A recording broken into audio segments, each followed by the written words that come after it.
Welcome sa Dries TV. Kung interesado ka sa ganitong news, huwag kalimutang isubscribe ang ating YouTube channel. Maraming salamat! Welcome back again sa ating YouTube channel mga kakimpaw, and sa update natin ito ang pag-uusapan natin ay tungkol sa mga importanteng kaganapan kina Kim and syempre kay Paula Avellino.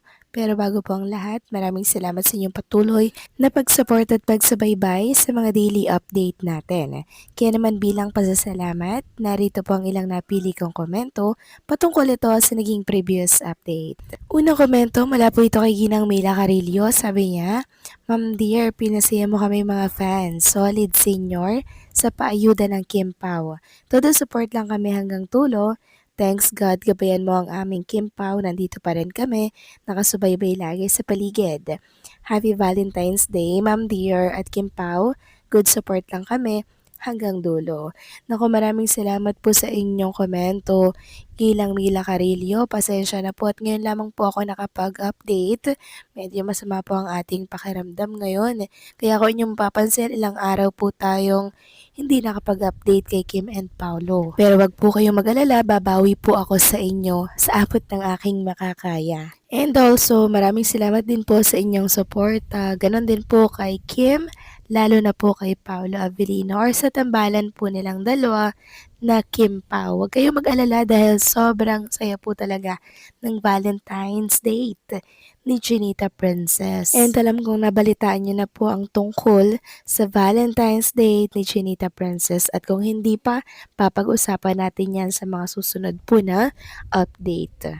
Basta tiwala lang tayo kay Kim and Paula Avellino mga kakimpaw dahil sa Chinita Princess nasa maayos po na kamay. Meaning wala kayong dapat ipag-worry kay Paula Avellino dahil love na love niya si Chinita Princess. And also nakikita naman natin yan sa caring at kung paano po pakitunguhan ni Paulo si Kim Cho.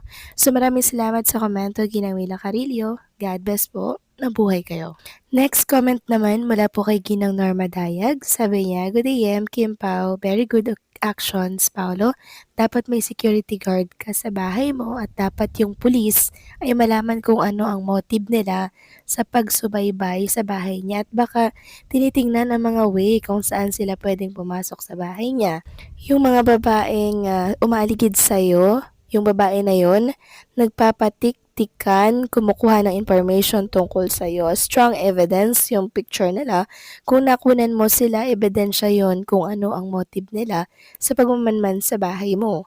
Paid stalker ang mga yan. Kaya pa, huwag mo lang hahayaan na mangyari sa buhay mo. God bless, guide and protect you both in all your works.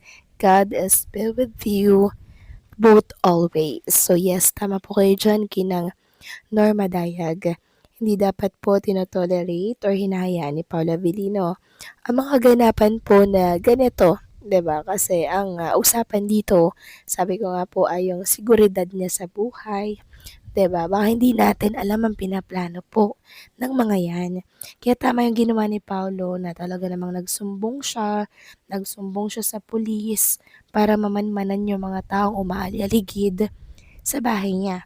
Mas maigi na po yung safe at maagap, mas maigi na yung OA, kesa po mahuli ang lahat. Mabuti na lamang po at maagap si Paula Avellino dahil syempre marami pong pinoprotektahan ni Paulo at isa na doon yung kaligtasan niya, kasama si Chinita Princess, kasama po ang buong bahay na iniingatan niya mga kakimpaw. Kaya sana hindi na po maulit ang pangyayaring ito.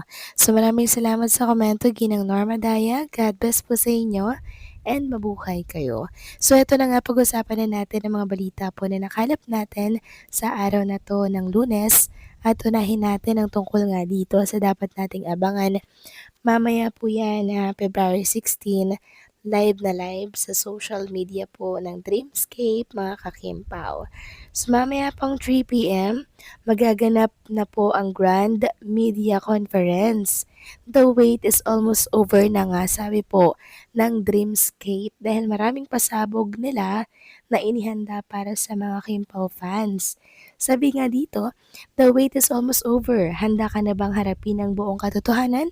Kayo ba mga kakimpaw, handa na ba kayong harapin ang buong katotohanan? Watch the Grand Media Conference of the Alibay, ang buong katotohanan this February 16 live on the following social media accounts. Mapapanood po yan sa Dreamscape Entertainment, ABS-CBN, TFC, Star Magic, ABS-CBN PR, I Want, ABS-CBN Entertainment. So, dyan nyo lang po yan mapapanood mga kakimpaw ha. Kaya maghanda po kayo mamaya. Marami ang nagsasabi na kung ano po ang kalalabasan ng media conference ay support, promote, and repeat lamang daw ang gagawin natin. Sabi dito, reminder, si Kim and Paulo ang bida dito, kaya wag pabida-bida kung ano ang kalabasan ng MediaCon mamaya. Accept. At dahil nga po sa announcement na yan ng Dreamscape PH, marami pong excited na mga Kimpaw fans and talaga namang nangihinayang yung iba kasi nga po may pasok sila, Monday kasi ngayon. Sabi nga ng komento dito, we're all incredibly excited. Could you please let us know how we can watch from Northern California? Is there anything we need to subscribe to or sign up for? Thank you. So, sabi po ng Kimpo Couple Forever, mag-happy na may work.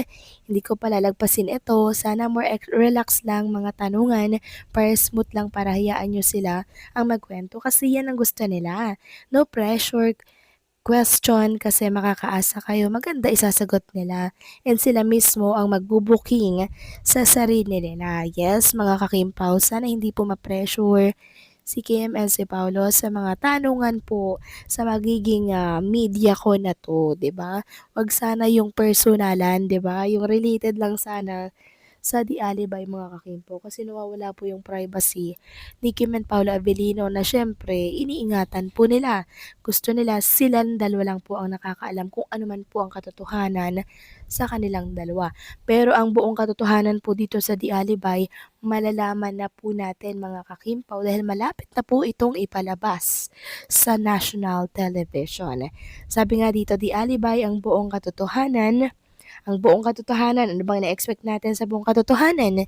Eh di yung katotohanan sa The Alibay na hindi po pinakita yung ibang mga eksena nung time na pinalabas ito sa Prime Video Philippines. Dahil nga po marami po ang parang hindi po pasok sa naturang platforms. Eh pag nandito ka sa Free TV mga kakimpaw, pag nandito sa Free TV, malaya nating mapapanood yung mga kinat nila, 'di ba? So, yung katotohanan doon kung naguguluhan kayo, malalaman niyo na po kung ano ba talaga yung nangyari dito po kay Stella and Vincent mga kakimpaw. Kaya sana wag nating palalagpasin ang tungkol dito. So, baybayan natin sila mamaya. 3 PM po yan mga kakimpaw ha. Sa mga social media po na inilagay ko sa mga screen po ninyo kanina. Sana po ay nailistan nyo po ito kung sakaling hindi nyo po siya or sila mapanood sa isang sinabi ko. So marami pong choices, okay? So paano mga kakimpaw, hanggang dito na lamang pong update natin. Maraming salamat sa patuloy na pagsuporta.